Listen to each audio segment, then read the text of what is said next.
Madame, Monsieur, bonsoir. La radio CC a officiellement éteint la fréquence 1368 kHz à 15 heures cet après-midi. Cette cérémonie, qualifiée d'historique, s'est déroulée lors d'une petite cérémonie à la SBC House à Unionville. Radio CC l'émettait sur cette fréquence depuis 1965. La SBC a annoncé qu'il y a quelque temps qu'elle allait éteindre cette fréquence et le public est informé qu'il recevra Radio Cécile sur la fréquence FM.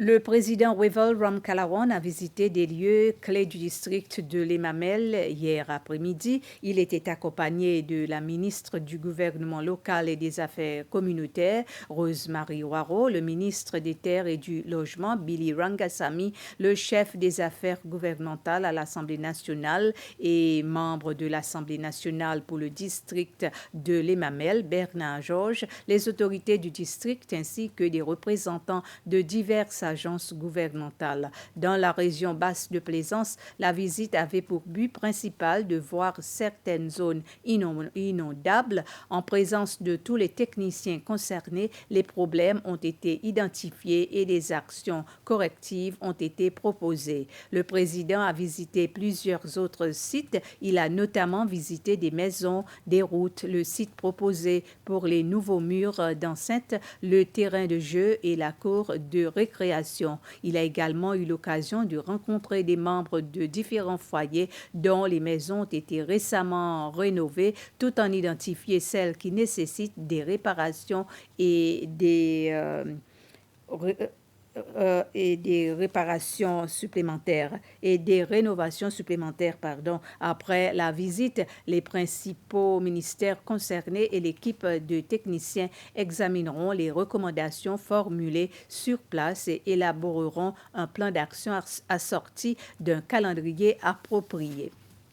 Les Seychelles font partie des 32 îles qui vont remettre leur déclaration à la Cour internationale de justice sur le sujet du changement climatique afin que la Cour se prononce sur les obligations des autres pays en ce qui concerne le changement climatique et son impact négatif. Le vice-président Ahmed Afif a dit que le Conseil des ministres a approuvé cette déclaration lors de sa rencontre cette semaine. Selon lui, les Seychelles soutiennent Vanuatu, une autre île qui dirige ce processus après avoir demandé l'avis du secrétaire général des Nations unies et du greffier adjoint de la Cour internationale de justice sur le sujet du changement climatique qui affecte la situation des îles et les grands pays qui font augmenter la pollution. Ils n'honorent pas leurs obligations. Le bureau du président a annoncé aujourd'hui la nomination de Mme Astrid Tamatav au poste de secrétaire principal aux finances à compter du 11 mars 2024. Mme Tamatav est une comptable agréée certifiée avec la qualification professionnelle SCCA et elle est également titulaire d'une maîtrise en leadership et stratégie dans le domaine social de l'Institut d'administration publique. Elle a 16 ans d'expérience professionnelle dans le secteur privé et la fonction publique dans le domaine de la comptabilité et de la finance. En 2021, elle a été nommée contrôleur général, poste qu'elle occupait depuis lors. Pour célébrer la journée de la femme, les femmes de l'Assemblée nationale se sont réunies au cimetière de Montfleury sur la tombe de leur défunte collègue Rosie Bistoké. Ses membres ont apporté une gerbe pour la déposer sur sa tombe. Madame Bistoké est décédée le 22 décembre de l'année dernière. La présidente du groupe des femmes, Madame Regina Esparon, et la vice-présidente Audrey Vidot ont déclaré qu'elle avait organisé cette activité parce que c'était la première fois qu'elle célébrait la journée de la femme sans la présence de Madame Bistoké. Elle a également déclaré que Madame Bistoké était une femme qui s'est toujours battue pour l'égalité entre les hommes et les femmes.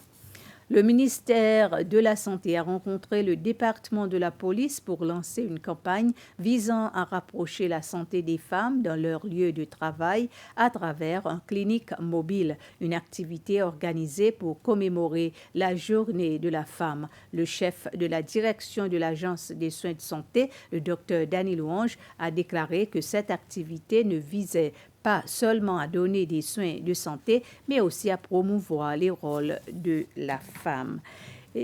Les étudiants et les professeurs de l'Université des Seychelles ont assisté à un événement au théâtre UNICEF pour commémorer la journée de la femme ce matin. La cérémonie comprenait des exposés, des présentations et des poèmes visant à encourager les étudiants et les enseignantes à se prendre en main et à poursuivre leurs rêves. Le Conseil des élèves et deux sections, la section de l'engagement international et local et la bibliothèque, ont organisé cet événement spécial. Le thème de l'événement était l'autonomisation des femmes et l'autonomisation de l'avenir.